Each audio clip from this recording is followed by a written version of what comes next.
Bom dia, você que está também nos acompanhando pela transmissão.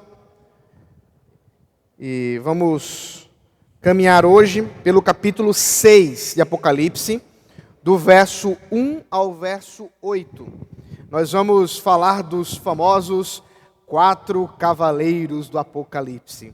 Então se prepare, talvez você fique meio arrepiado, ainda bem que não é de noite, né? Se fosse de noite o pessoal ia ficar mais assustado e tal. Talvez a gente colocasse uma música mais tenebrosa, uma fumacinha, para dar um clima para a gente preparar. Eu lembro da primeira vez que eu assisti ou ouvi a exposição dos 4 cavaleiros do Apocalipse. O CD era um CD de áudio, né? A capa do CD já era meio assustadora, eram umas desgraças assim, acontecendo, os 4 cavaleiros aparecendo, aquela coisa toda. E o pregador, ele tinha uma capacidade de assustar as pessoas, talvez mais do que de edificar, mas enfim.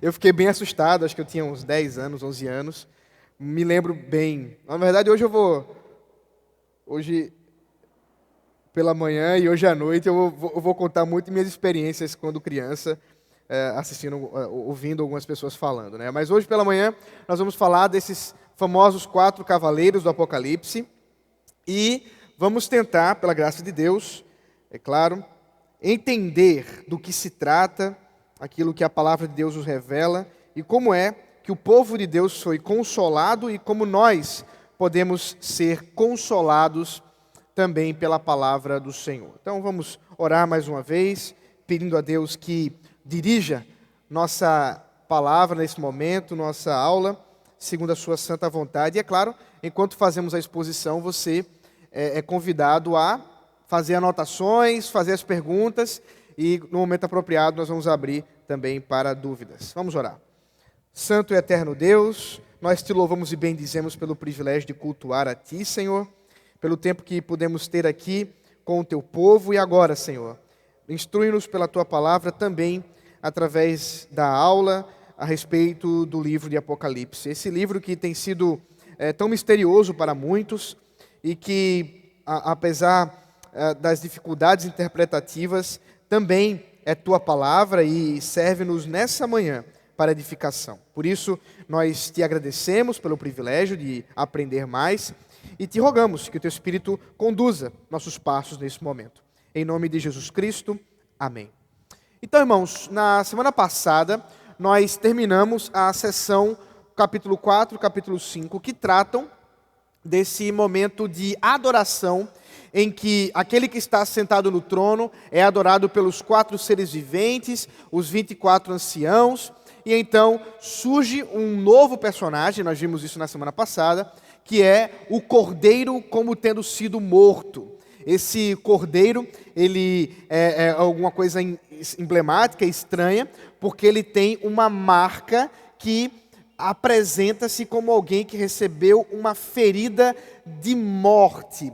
Isso é interessante, essa imagem da ferida de morte no cordeiro. Apesar de ele estar vivo, ele parece que foi morto. Isso aí, essa imagem, é claro, nos remete ao sacrifício de Jesus Cristo e a sua ressurreição, mas isso também vai nos ajudar a entender o primeiro cavaleiro do Apocalipse, o cavaleiro branco, porque nós vamos observar que há uma relação muito interessante entre Apocalipse 13, nesse instante, que fala a respeito da besta. Mas vamos chegar no devido momento para a respeito desses cavaleiros.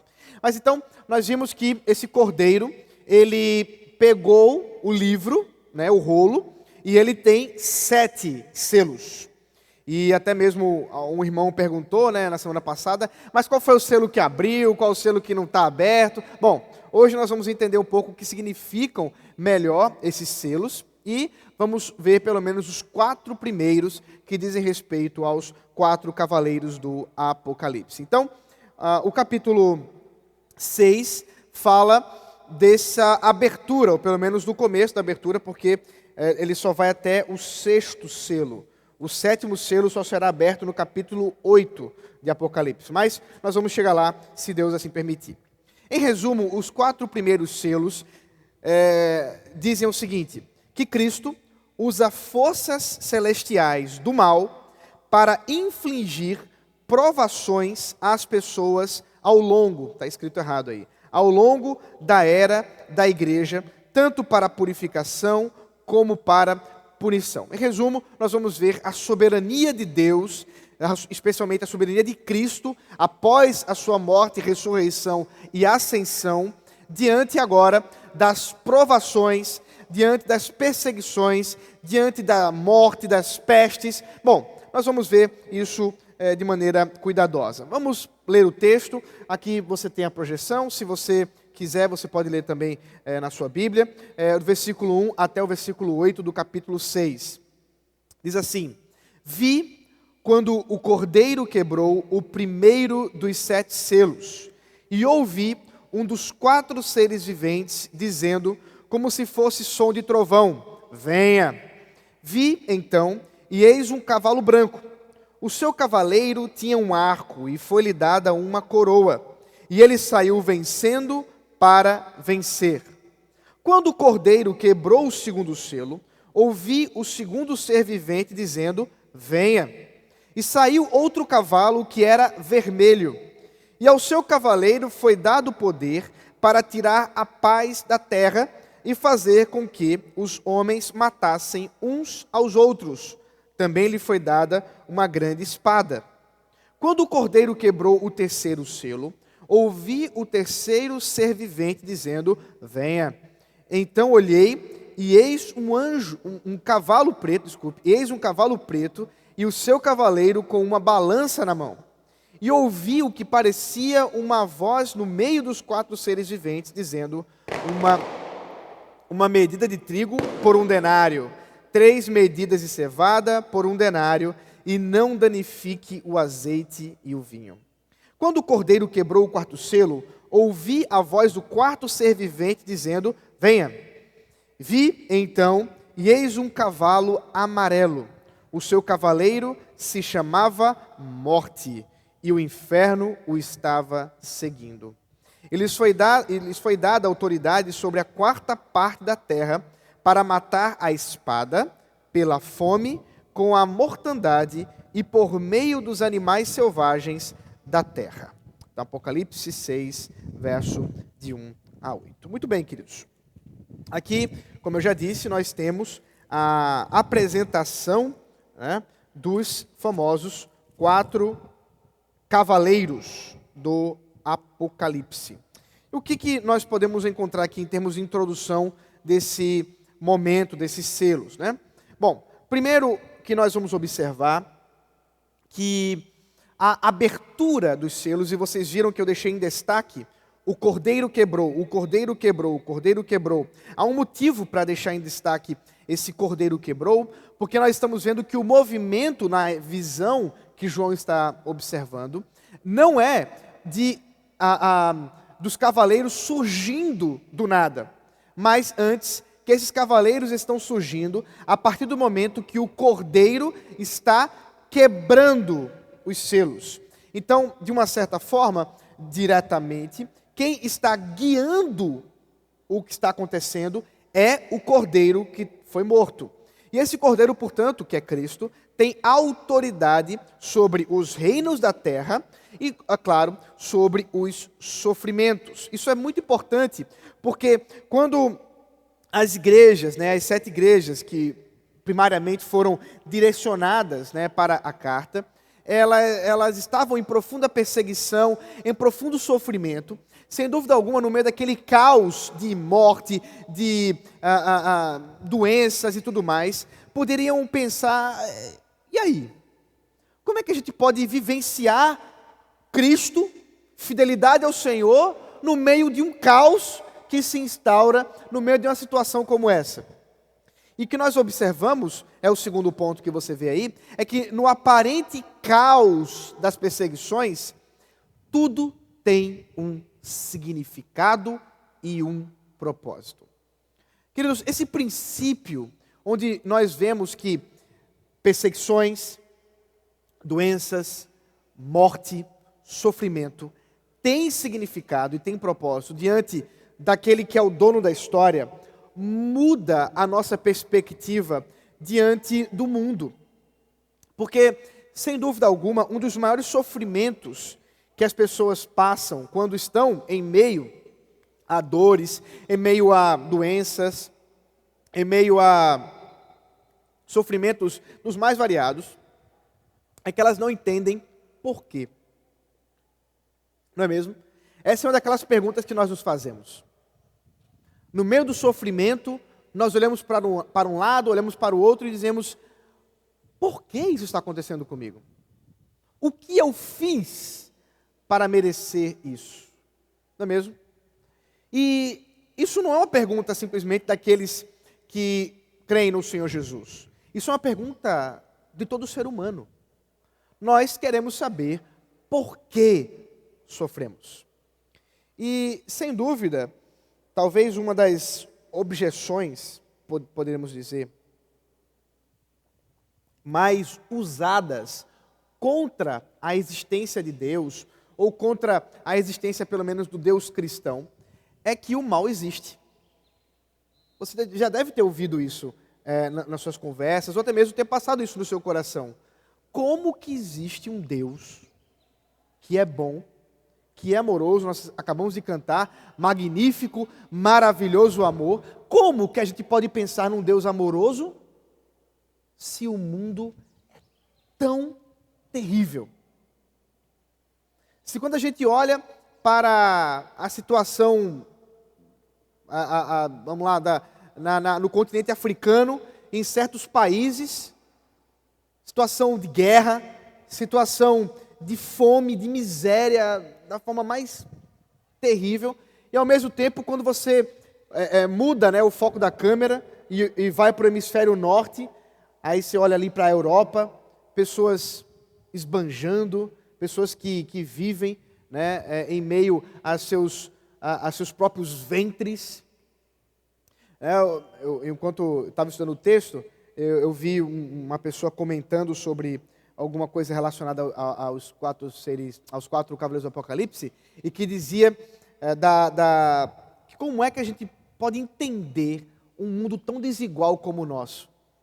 Quando a gente pensa, por exemplo, que há um grupo seleto de, sei lá, umas 10 mil pessoas no mundo inteiro, onde nós temos aí bilhões, que somam a grande porção da riqueza da terra. Que injustiça, não é mesmo? Então, quando nós olhamos para a injustiça, quando olhamos para as mortes, olhamos para as desgraças que acontecem nesse mundo, a gente olha para tudo isso e diz assim: não é possível que exista um Deus. Não a gente, né? Os ímpios pensam assim. E esse momento, né, esse capítulo 6, nos dá uma imagem onde João está olhando para tudo isso, nós vamos ver, mas existe sim o Senhor Jesus Cristo e um propósito e um significado.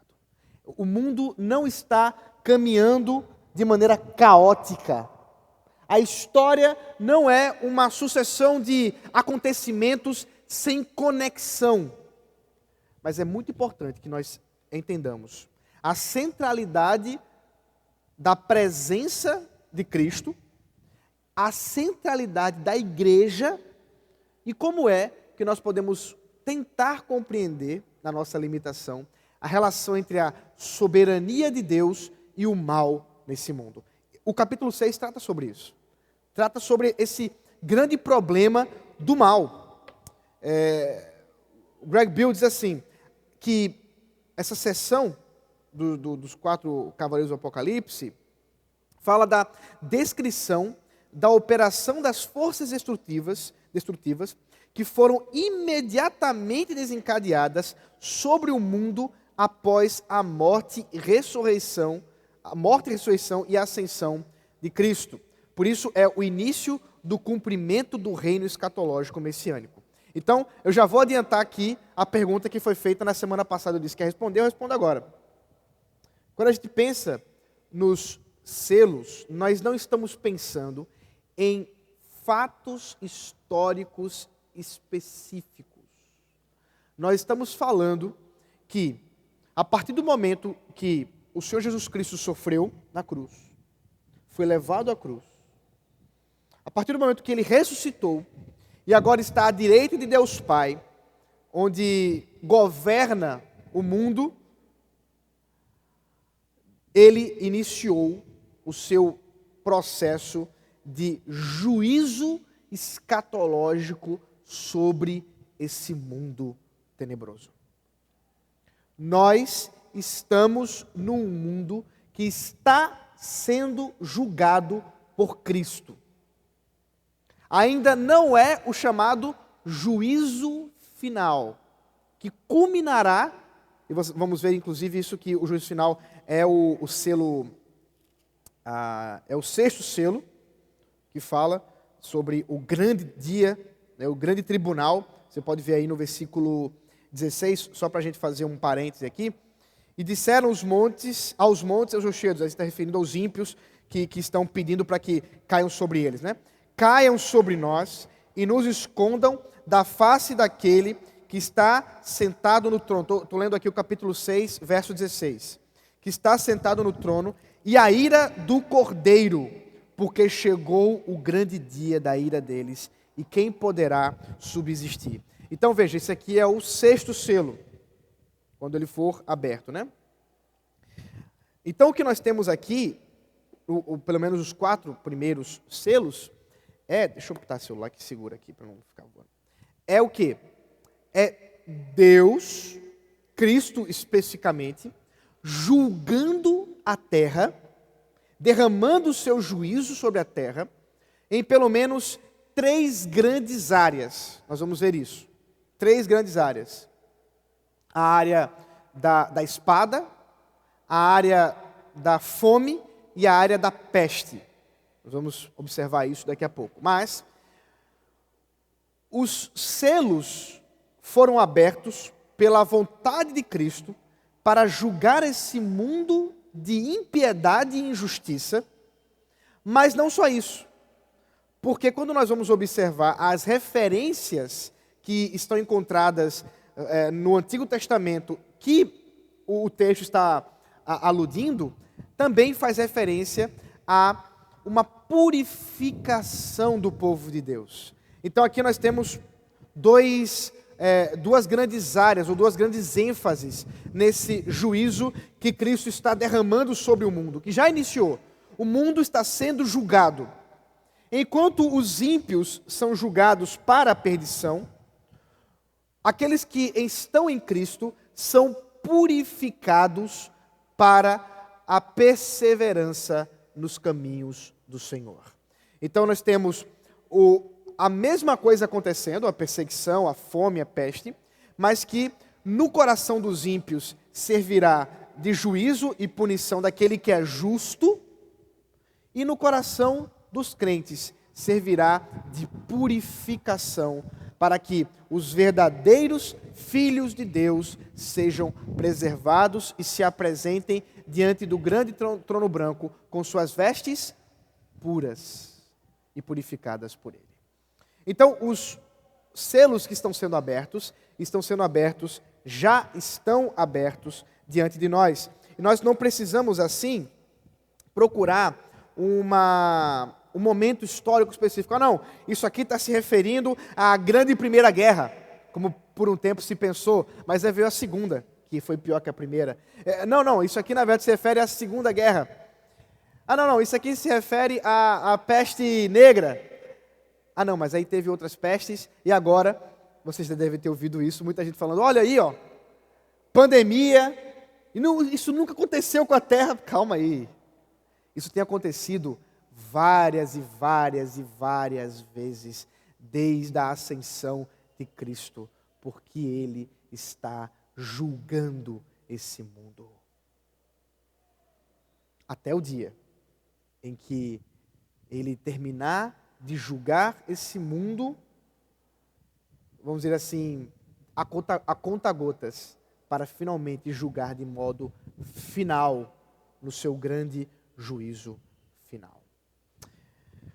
3 textos do Antigo Testamento estão sendo aludidos aqui em Apocalipse 6, verso 1 a 8.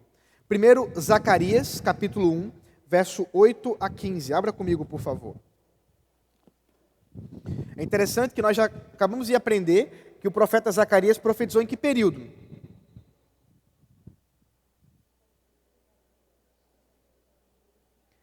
No período pós-exílico, quando o povo de Judá voltou para Jerusalém. E Zacarias começou o seu trabalho profético. Veja aí, Zacarias,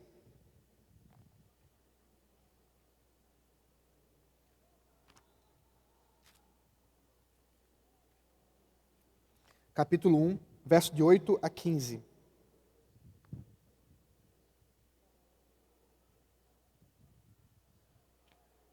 É isso mesmo. Vamos ler o verso 7, só para a gente se inteirar historicamente. No 24º dia do 11º mês, que é o mês de Sebate, no 2º ano do reinado de Dario, a palavra do Senhor veio ao profeta Zacarias, filho de Baraquias, filho de Ido. Tive de noite uma visão, e eis um homem montado num cavalo vermelho. Ele estava parado entre as murtas que haviam num vale profundo. Atrás dele se achavam cavalos vermelhos, baios e brancos. Baios, para quem não conhece, eu precisei procurar no Google, é a cor amarela dos cavalos, que tem aquela cor mais amarelo amarronzado, né, um bronze. Então é isso, baio é esse tipo de cor. Veja então que faz referência, vermelho, amarelo e branco. Então nós temos aí uma referência, o Apocalipse está fazendo referência a esse texto. Então eu perguntei, meu senhor, quem são estes? E o anjo que falava comigo respondeu, eu lhe mostrarei quem são eles. Então o homem que estava entre as murtas disse, eles são os que o Senhor enviou para percorrerem a terra. Eles responderam ao anjo do Senhor, que estava entre as murtas, e disseram, nós já percorremos a terra, e eis que toda a terra está agora calma e tranquila. Então o anjo do Senhor disse, ó Senhor dos exércitos, até quando não terás compaixão de Jerusalém e das cidades de Judá, contra as quais estais indignado há 70 anos? E o Senhor respondeu com palavras boas, palavras consoladoras ao anjo que falava comigo.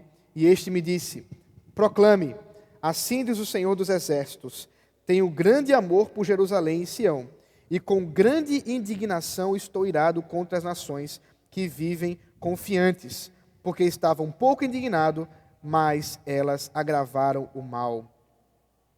Portanto, assim diz o Senhor, voltei-me para Jerusalém com misericórdia, e nela será reconstruído o meu templo, diz o Senhor dos exércitos, e o cordel será estendido sobre Jerusalém.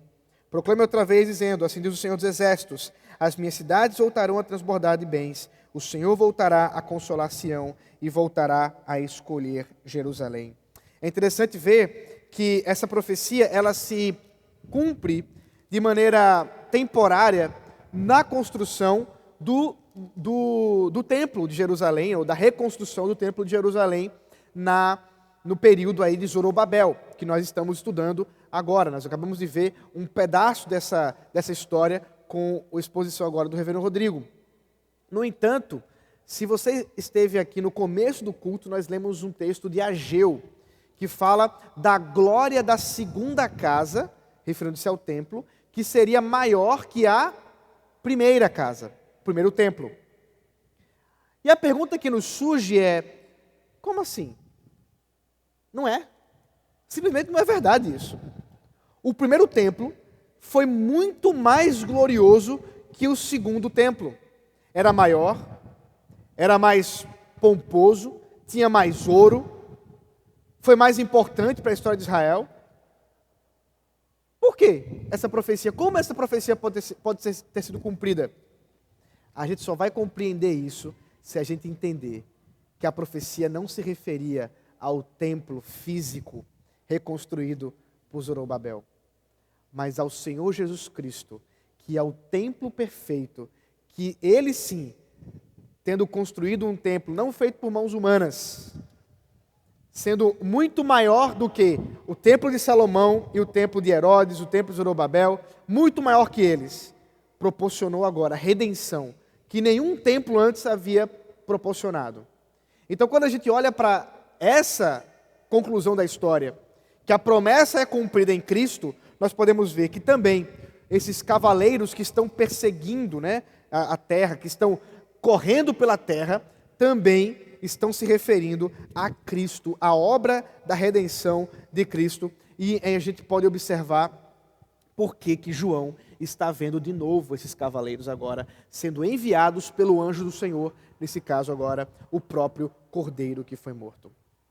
Outro texto, para a gente poder ter uma ideia melhor ainda, um pouco melhor do texto, né, de Apocalipse. Ezequiel, capítulo 14, verso 12 ao 23.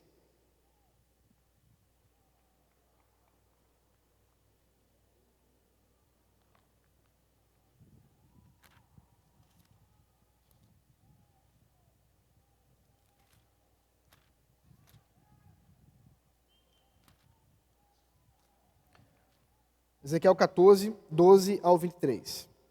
A palavra do Senhor veio a mim dizendo: Filho do homem, quando uma terra pecar contra mim, cometendo graves transgressões, estenderei a mão contra ela e cortarei o suprimento de pão. Enviarei contra ela fome e eliminarei dela pessoas e animais. Mesmo que estivessem no meio dela estes 3 homens, Noé, Daniel e Jó, eles, pela sua justiça, salvariam apenas a sua própria vida, diz o Senhor Deus. Se eu fizer passar pela terra animais selvagens e eles a devastarem, assim que fique assolada e ninguém possa passar por ela por causa das feras, tão certo como eu vivo, diz o Senhor Deus, mesmo que esses 3 homens estivessem no meio dela, não salvariam nem os seus filhos, nem as suas filhas. Só eles seriam salvos e a terra seria assolada.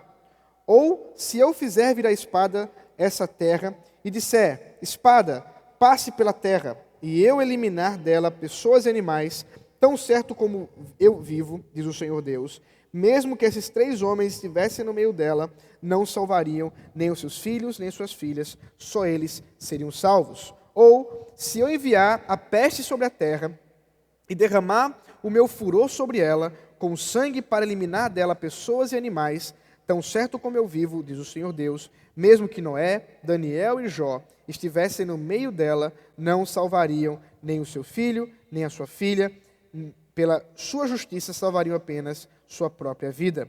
Porque assim diz o Senhor Deus, quanto pior não será se eu enviar os meus 4 piores castigos, isto é, a espada, a fome, os animais selvagens e a peste, contra Jerusalém, para eliminar dela pessoas e animais.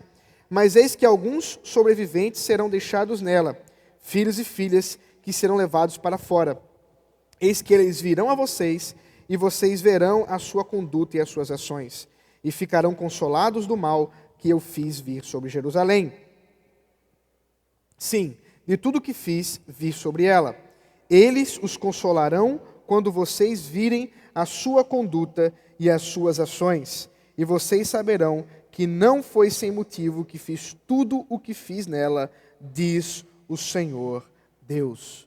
Observe que texto curioso, se você consegue fazer as pontes entre os 4 cavaleiros do Apocalipse e essas 4 grandes formas de juízo que Deus está prometendo contra os povos da terra. E observe que ele está falando aqui sobre o mundo, né? Ele está falando sobre o cosmos e também sobre o seu próprio povo, porque veja que ele está até colocando aqui em níveis bem altos de justiça, né? Citando 2 grandes personagens, 3 grandes personagens, Noé, Daniel e Jó. 3 personagens emblemáticos na história de Israel, onde nós observamos a sua fidelidade ao Senhor em meio ao sofrimento. Noé, que foi fiel quando ninguém mais da terra foi. Isso é curioso. Daniel, que foi fiel ao Senhor em meio a um palácio de grandes tentações, e por sua fidelidade ao Senhor, Deus conduziu para que ele pudesse servir no governo de Nabucodonosor e em outros governos. E também Jó, que tem essa história de sofrimento muito emblemática, onde ele também foi fiel ao Senhor em meio ao sofrimento causado pelo próprio Deus. Então observe que os três falam da soberania de Deus, as três histórias, Noé, Daniel e Jó, são três histórias que exaltam a soberania de Deus em meio à história e em meio ao sofrimento, e também falam da fidelidade daqueles que são chamados pelo Senhor. Ao mesmo tempo, aponta para esse poder, essa justiça de Cristo, de Deus, em meio à impunidade, em meio à perversidade, em meio à maldade dos homens. E ele fala de 4 tipos, né, de punição: por meio da espada, por meio da fome, por meio da peste, e fala também por meio das bestas ou dos animais selvagens. Essas bestas vão fazer sentido se você já pegou a ideia do capítulo 12 e do capítulo 13 de Apocalipse, que fala das bestas que surgiram da terra e que surgiram do mar. Então você vê que tudo isso está dentro de um plano do próprio Deus, da história que Ele mesmo descortina, né? Que Ele mesmo nos revela pela sua glória. E por fim, o último texto é... Eu estava apertando aqui e me perdi. É Levítico, capítulo 26. O último texto que nos ajuda a compreender essa porção aqui dos 4 cavaleiros do Apocalipse. Levítico 26, verso 18 ao 28.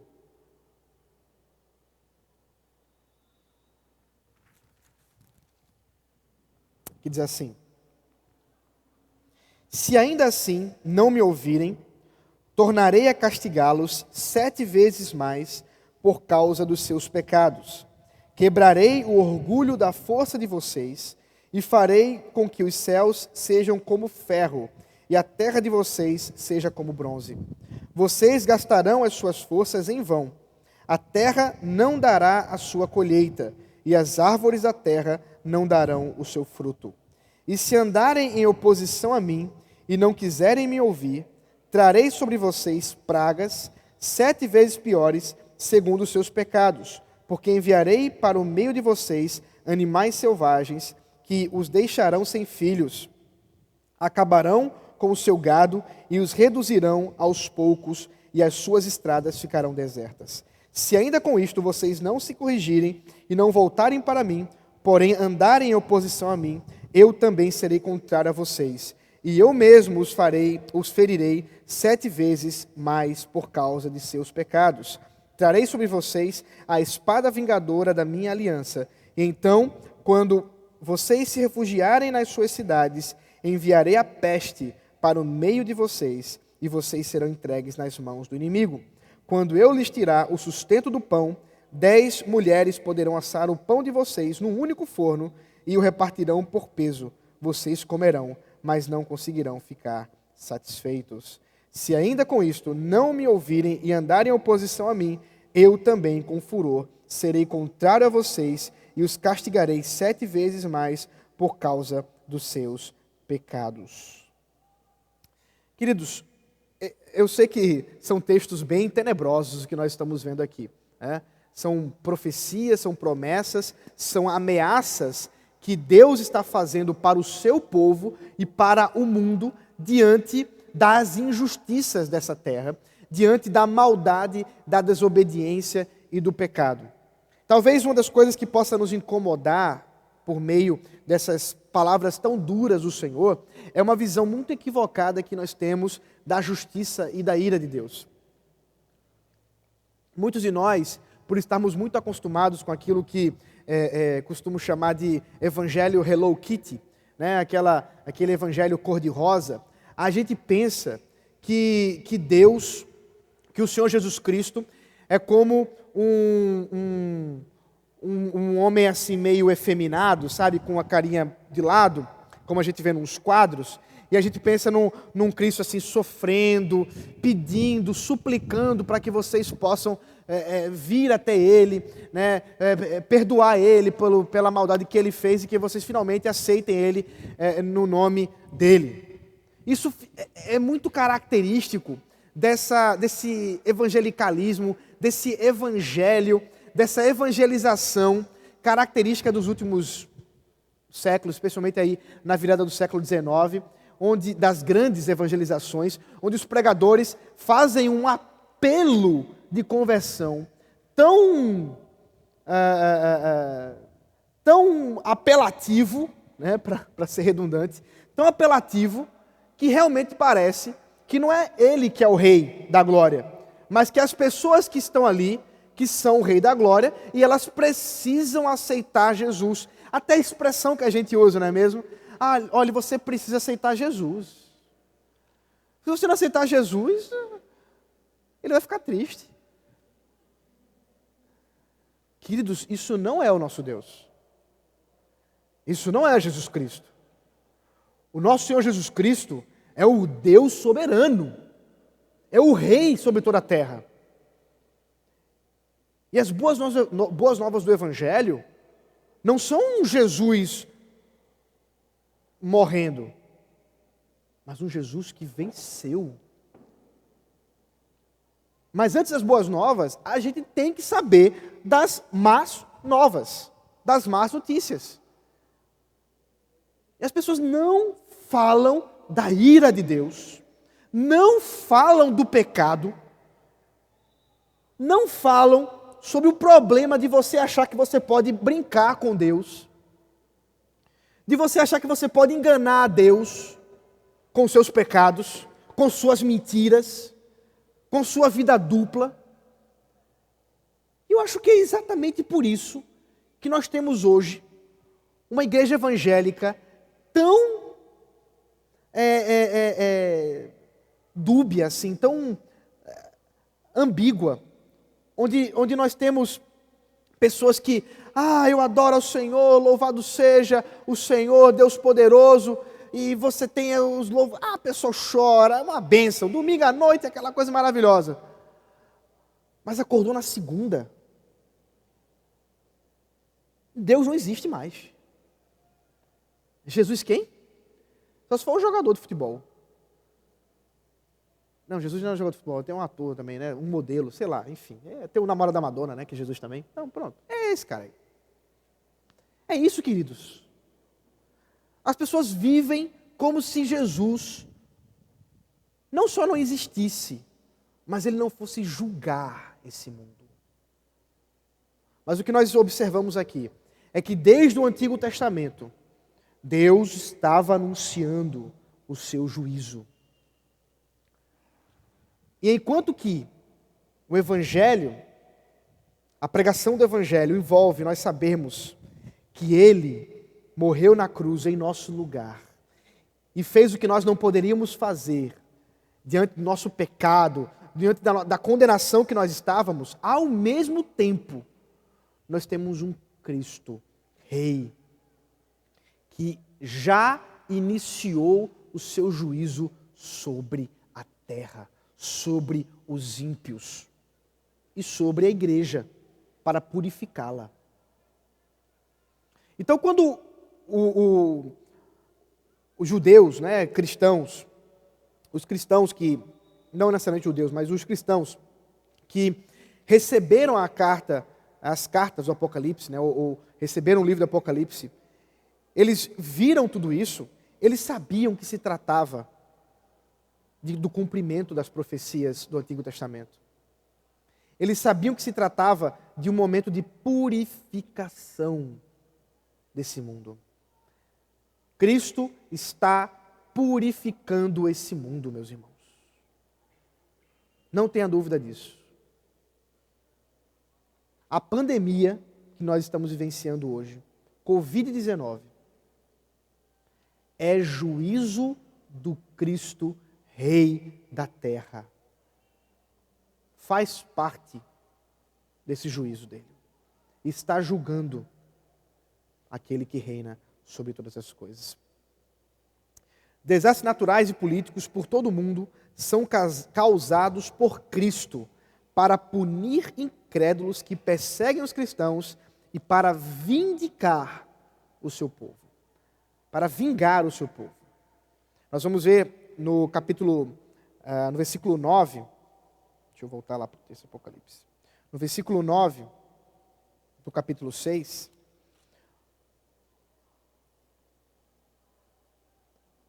pessoas mártires que clamam por vingança.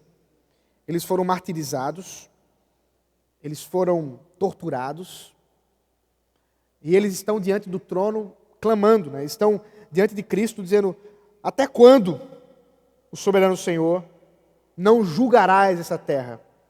E é curioso isso, porque ele já está julgando, e eles estão perguntando até quando. É a ideia de que, quando a gente pensa em clamar ao Senhor, eu queria que você prestasse bem atenção no que eu vou dizer agora para você. É uma aplicação. Meu irmão e minha irmã, quando você pensa que está sofrendo e clama a Deus: Senhor, está doendo, lembre-se que o Rei soberano Senhor já está trazendo o consolo para a sua vida. Porque veja, esses irmãos estão clamando àquele que já respondeu suas orações. Isso é maravilhoso, porque isso nos mostra o nosso lugar diante de Cristo. Mostra, inclusive, a oração diante dos planos de Deus. Que apesar dele nos mandar e nos chamar para orar, para clamar, para falar com Ele, Ele não depende das nossas orações para nos responder. Cristo responde você, meu irmão e minha irmã, antes mesmo que você comece a falar com Ele. Esse é o nosso Deus. Um Deus que cuida do seu povo quando eles nem tomaram consciência ainda que eles precisam de alguma coisa. É por isso, queridos, que nós não precisamos achar que a gente vai dizer a Deus o que a gente precisa. É por isso que nós não precisamos pensar como se nós fôssemos seres criados por Deus, redimidos em Cristo, mas que ainda precisamos suprir as nossas necessidades. Eu tenho umas necessidades que precisam... Em Cristo, as nossas necessidades já foram supridas e nós nem mesmo tomamos conhecimento. Esse é o nosso Deus, esse é o nosso Senhor Jesus Cristo, e nós nem começamos ainda a expor o texto. Vamos lá para ver se eu consigo chegar na nossa exposição. Muito bem, chegamos, agora é. Vi quando o cordeiro quebrou o primeiro dos 7 selos, e ouvi um dos 4 seres viventes dizendo, como se fosse o som de trovão: venha. Esse vai ser um refrão, ele vai repetir isso outras vezes, falando do cordeiro quebrou, do ser vivente que vai falar como trovão, e ele vai dizer: venha. Quando eu li isso aí, eu me lembrei da minha filha. Às vezes eu estou em algum lugar, ela fala: venha, papai, venha. Então, é quase um trovão, como ela fala. O cordeiro está ordenando os acontecimentos. A ideia dos selos que estão sendo quebrados, como eu já disse, é a ordem das coisas sendo ordenadas pelo próprio Cordeiro Cristo Jesus.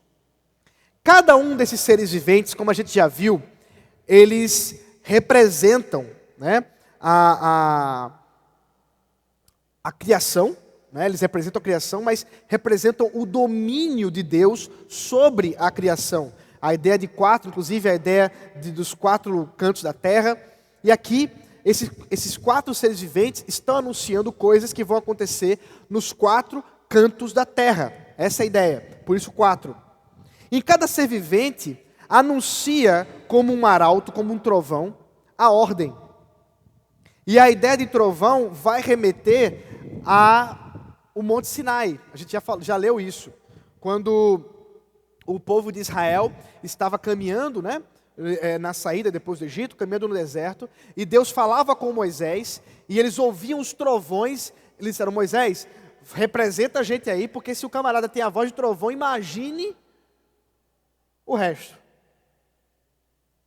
É essa ideia do próprio Deus que está falando, que está ordenando os fatos. Portanto, esse é o princípio. Tudo o que está acontecendo na sequência é ordem do próprio Deus. Vi então, e eis um cavalo branco, o seu cavaleiro tinha um arco, e foi-lhe dado uma coroa, e ele saiu vencendo para vencer. Alguns acreditam que o cavaleiro branco é Jesus Cristo. Talvez você já tenha ouvido isso.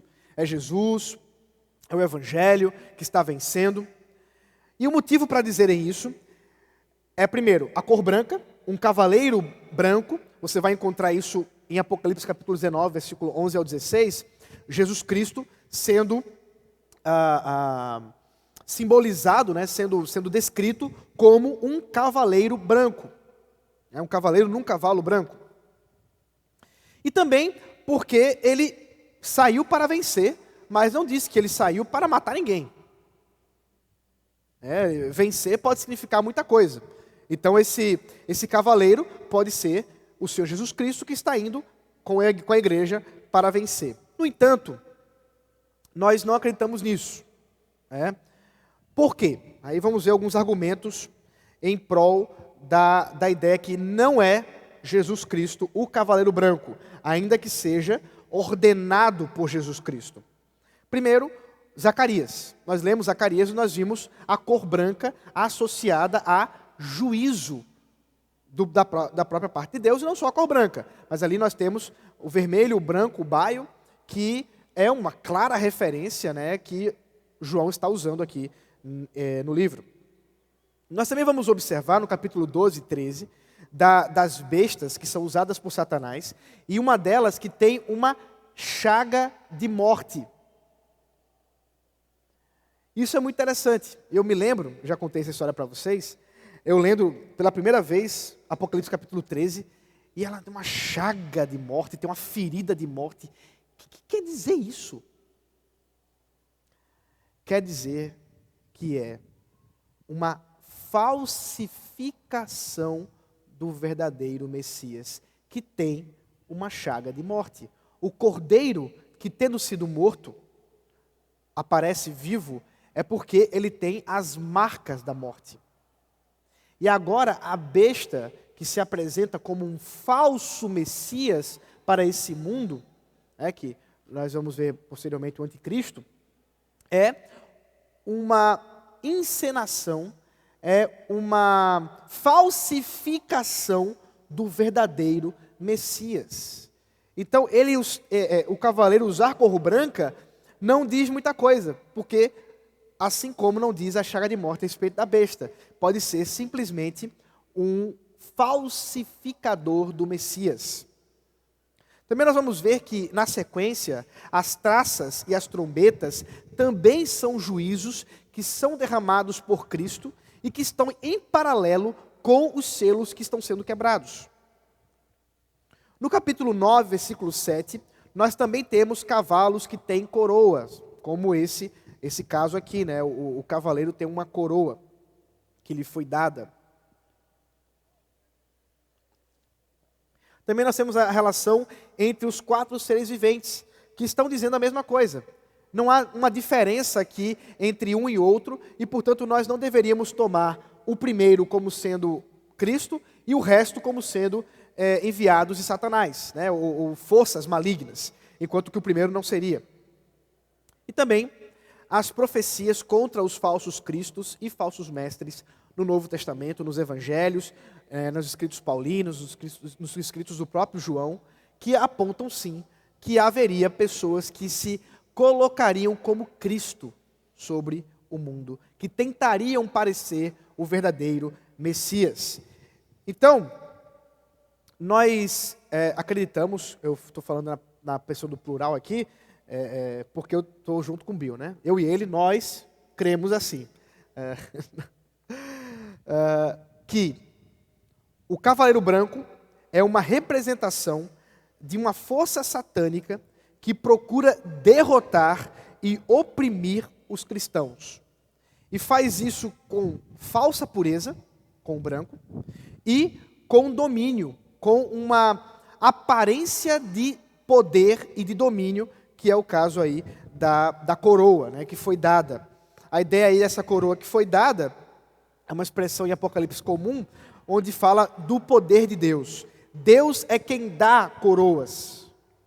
Deus é quem outorga. É por isso que nós não dizemos que nós coroamos a Cristo, mas Ele é quem nos coroa. Isso é uma coisa interessante. E o próprio Pai coroou a Cristo, né, como diz a própria palavra.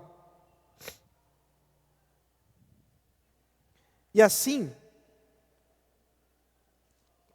o que nós encontramos aqui é que Satanás pretende destruir a igreja, mas, curiosamente, o plano de Deus inclui as artimanhas de Satanás para demonstrar a sua própria glória, a glória do próprio Deus, em aperfeiçoar os santos e punir os ímpios. Isso vai nos lembrar, por exemplo, o caso de Jó. Jó, nós temos a purificação, né, do personagem Jó, por meio da ação do diabo, que se apresenta naquela grande assembleia dos filhos de Deus, e que o próprio Deus envia Satanás para purificar Jó. É o próprio Deus. E não sou eu que estou dizendo isso, não. O próprio Jó vai reconhecer isso no capítulo 42, ao dizer que tudo o que aconteceu com ele foi obra das mãos do Deus soberano. E aqui, mais uma vez, nós vamos encontrar Cristo como esse soberano Senhor, que conduz a história e conduz até mesmo Satanás e os seus planos, que não estão fora dos planos do próprio Deus. É por isso que tem uma expressão comum, dizendo que até o diabo é o diabo de Deus. Porque o diabo não é uma força opositora contra Deus, como se estivesse fora dos planos de Deus. Não. Aqui nós temos claramente que as forças malignas que operam no mundo estão fazendo isso pela própria autorização do Senhor Jesus Cristo, que usa os meios para punir a terra e purificar os santos. Na sequência, o cavalo vermelho. E saiu outro cavalo, que era vermelho, e o seu cavaleiro foi dado poder para tirar a paz da terra e fazer com que os homens matassem uns aos outros. Também lhe foi dada uma grande espada. Então agora temos uma nova imagem. Esse cavaleiro, ele tem um cavalo que é vermelho, e o cavalo branco tinha, o cavaleiro com o cavalo branco tinha uma coroa. Esse agora tem uma espada. A espada, queridos, a imagem, como nós já vimos no Antigo Testamento, não é outra senão a ideia de perseguição por meio de guerra. São guerras, são governos tirânicos, são dominadores desse mundo que usam o poder da força, que é o que significa a espada, para matar. E enquanto que aquele que sai para dominar faz isso, aquele que sai para vencer faz isso por meio do engano, esse agora faz isso por meio da perseguição. Então, o Cavaleiro Vermelho veio para trazer guerra, para fazer guerra contra a igreja. Isso é muito interessante. Como eu disse, nós precisamos observar a centralidade da igreja na história da humanidade. E nós cremos, por meio disso, que todas as guerras que foram na história, que foram na sequência, né, da morte e ressurreição de Cristo Jesus, elas têm como ponto o juízo de Cristo sobre esse mundo e também a purificação com a igreja. Nós vamos observar a presença da igreja nessas batalhas, nessa guerra. É claro, nesse primeiro momento, a relação é óbvia. A guerra que acabou de acontecer com Jerusalém, que foi destruída, vale lembrar aí, apenas 10 anos antes, o governo romano, né, o Império Romano, havia destruído Jerusalém e foi devastador. Flávio Joséfo, que é historiador judeu romano, descreve esse momento com muita fome, com uma tragédia. Eu já falei para os irmãos isso. Ele descreve o caso de duas mães que matam os seus filhos para saciar a fome delas mesmas. Elas matam os próprios filhos. Elas sabem que vão morrer. E para que os filhos não morram de fome, elas mesmas matam os filhos e se alimentam da sua carne. Isso é uma história que Flávio José conta no momento da destruição de Jerusalém, no ano 70. Então perceba, Jesus havia profetizado isso. Lembra? Mateus capítulo 24. Ai das grávidas. Jesus havia profetizado: não ficaria pedra sobre pedra no muro de Jerusalém, nos muros de Jerusalém, do templo de Jerusalém. Então observe a severidade do juízo de Cristo, que ao mesmo tempo julga e purifica. Os cristãos são levados à morte pela espada da perseguição. Então nós vamos lembrar as grandes arenas, os cristãos sendo levados para serem mortos por animais selvagens, que vão comer sua carne lá vivos, outros que são mortos à espada. Teve até uma imagem que, acho que foi o pastor Renato Vages que compartilhou, algumas pessoas aqui da igreja repostaram no Instagram, que é como a tradição entende que foram mortos os discípulos, os apóstolos de Jesus. Por exemplo, o apóstolo Pedro, você sabe como foi que nós cremos historicamente, não é bíblico, mas historicamente como foi que ele morreu? Crucificado de cabeça para baixo. A história conta que quando estava sendo levado para ser crucificado, ele pediu que não fosse morto como o seu Senhor foi, porque ele não era digno da morte do seu Senhor. E aí os romanos, para zombar de Pedro, inverteram o processo, né, de colocar pregos e o deixaram de cabeça para baixo. É por isso que o símbolo do papado, né, da Igreja Católica Romana é uma cruz de cabeça para baixo, tá, irmãos? Não é porque eles não é porque eles são satanistas, não. Ainda que eles não sejam, ainda que o Papa seja um apóstata, né? É um ímpio. Mas, com relação à sua, ao simbolismo da cruz de cabeça para baixo, não tem nada a ver, né? Não diz respeito a absolutamente nada com respeito ao anticristo. Mas respeito simplesmente não esse aspecto, né? Outros aspectos sim, mas esse não. Ao simbolismo do caso da morte de Pedro. As contendas internacionais são tentativas de Satanás destruir a igreja. Isso também é interessante. Por que essas guerras internacionais? Por que essas guerras mundiais? São tentativas de destruir a igreja por parte do poderio maligno e satânico. Mas é claro, ele não conseguiu fazer isso e nunca conseguirá, porque as portas do inferno não prevalecerão contra a igreja. Estamos caminhando, já chegando no final, tá, gente? Daqui a pouco vou abrir para perguntas. Anote aí. Então olhei, e eis um cavalo preto, e o seu cavaleiro com uma balança na mão.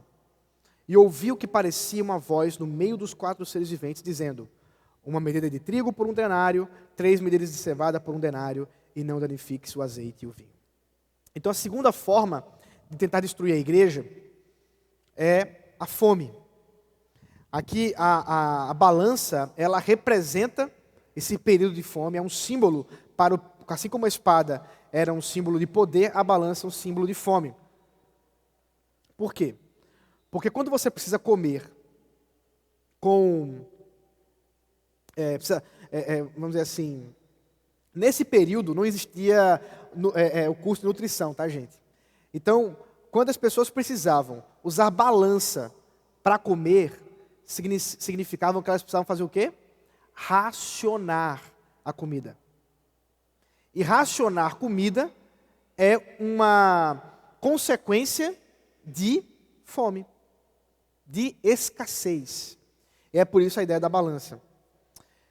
Mas uma voz no meio dos seres viventes está falando alguma coisa. Essa voz é o próprio Senhor Jesus Cristo, que Ele que está no meio dos seres viventes. Imagem que nós vimos no capítulo 5. E ela diz que o denário é um salário de um dia de um trabalhador. É um valor alto. Para uma medida de trigo, que é o alimento de uma família, que era possível uma família se alimentar. O cálculo que alguns comentaristas colocam é que as medidas que ele está colocando aqui, uma medida de trigo por um denário, 3 medidas de cevada por um denário, é em torno de 8 a 16 vezes mais caro do que era o produto normalmente. Então a inflação aqui é uma superinflação. Então imagine um produto aí que a gente está vendo isso com relação ao arroz, né? O pessoal faz muita piada. Não, arroz que você comprava, sei lá, por R$5, ele agora passe a custar 16 vezes. Eu nem sei fazer esse cálculo. O pessoal de exatas aí me ajuda. 16 vezes 5. Quanto? Ih, está demorando muito. 80? 80. Então você tem aí R$80 num quilo de arroz. Você já imaginou isso? Você comprar um quilo de arroz por R$80? O que aconteceria com os mais pobres? Agora, olha que curioso. Não danifiques o azeite e o vinho. Azeite e vinho são produtos de luxo diante de pão, né? Diante de trigo. Azeite e vinho são produtos dos ricos.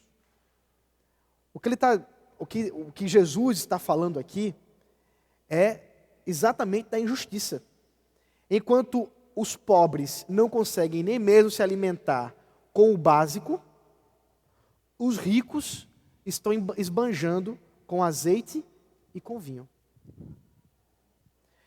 Então, a ideia aqui é fome e injustiça social,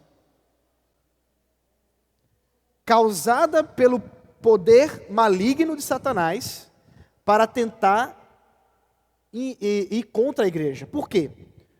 Porque a igreja, por sua fidelidade ao Senhor e por não se contaminar com os deuses desse século, é a primeira a sofrer diante de fome, de pobreza, de injustiças.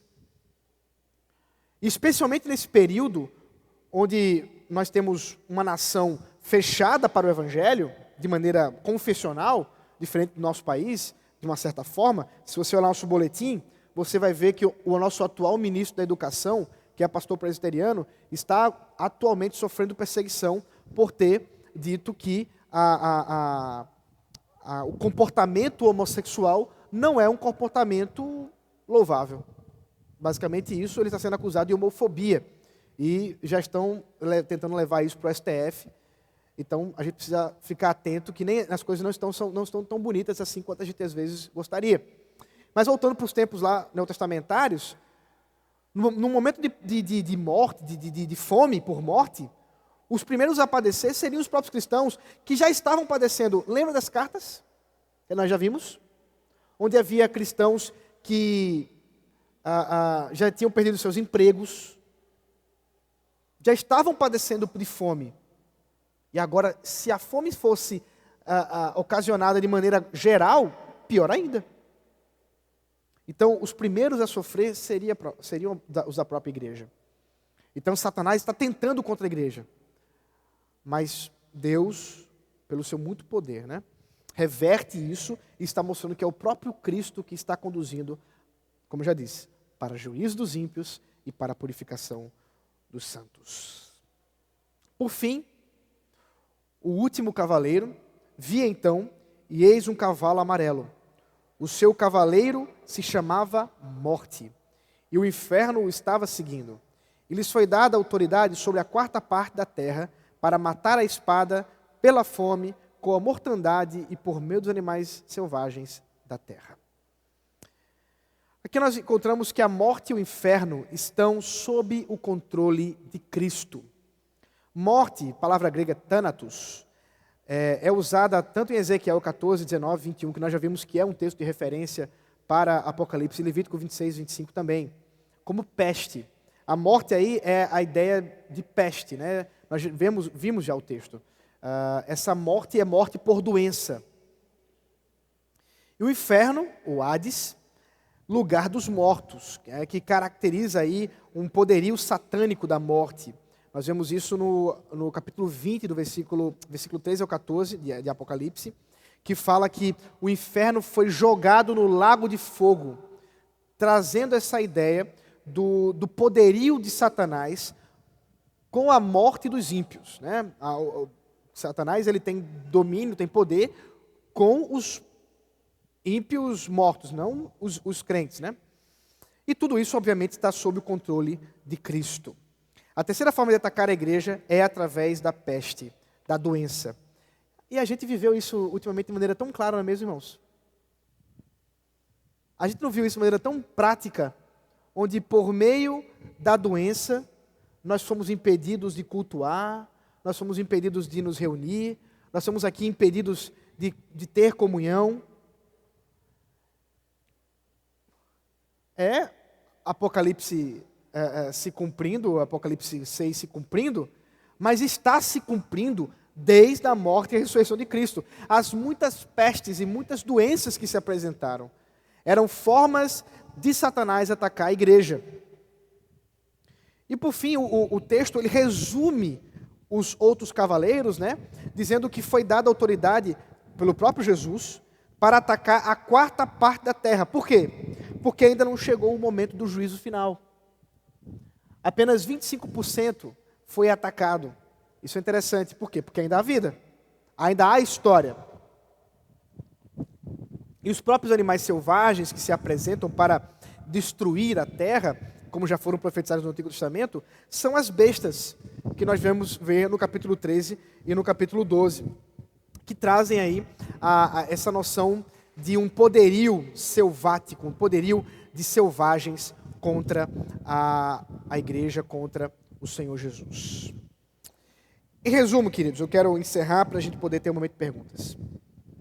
Apocalipse capítulo 6, verso 1 ao 8, nos fala em primeiro lugar da soberania de Cristo, mesmo diante do poderio de Satanás. Nós não precisamos temer o diabo. Eu sei que tem muita gente que tem medo do diabo. Os crentes, mesmo crentes. Ah não, olha, eu não gosto nem de falar o nome dele. Vai que ele aparece. Queridos, nós não precisamos temer a Satanás. A Bíblia não nos manda temer a Satanás. Porque aquele que está em nós é mais poderoso, é maior do que aquele que está no mundo. O nosso Redentor, o nosso Senhor, governa. E governa, inclusive, a respeito dos planos do diabo. Nós devemos ser lembrados que Satanás utiliza engano para ir contra a igreja. E muitos são levados por falsas doutrinas, por falsos messias, por falsos ensinos. A ponto, diz o apóstolo Paulo, de que quando anunciado o evangelho, muitos teriam até mesmo comichão nos ouvidos. Vocês conseguem perceber uma coisa tão grave quanto essa? Ao alguém ensinar a verdade, uma pessoa dentro da igreja dizer: eu sinto como se você estivesse me dando comichão nos ouvidos ao falar o que você está dizendo. Porque a verdade de Deus confronta a mentira do diabo. A aparente derrota dos cristãos é vitória. Aqueles que foram mortos, e aqui eu já falei isso em outro momento, mas para lembrar os irmãos disso. Os chamados dias dos santos, que a Igreja Católica Romana celebra, são dias da morte. Né? Você já deve ter percebido, especialmente se você veio de um contexto católico romano. Você sabe que, por exemplo, o dia de João, né? o São João, é a morte, é a data que tradicionalmente entende-se que foi o dia que ele morreu, que ele foi martirizado. Por quê? Porque a igreja, a partir de Apocalipse, entendeu que a morte dos santos é um momento de celebração e não de tristeza. Onde nós podemos ser lembrados e celebrar que aquele irmão, aquela pessoa, se manteve fiel até a morte. Isso é a coisa mais maravilhosa, sem dúvida, para a nossa vida. O que mais eu quero dentro do Senhor Jesus Cristo é que eu possa ser fiel a Ele até a minha morte. E que alegria será para mim quando me encontrar com o Senhor Jesus Cristo e poder ouvir dele dizer: foste fiel até a morte. É isso que nós queremos ouvir diante do Senhor Jesus Cristo.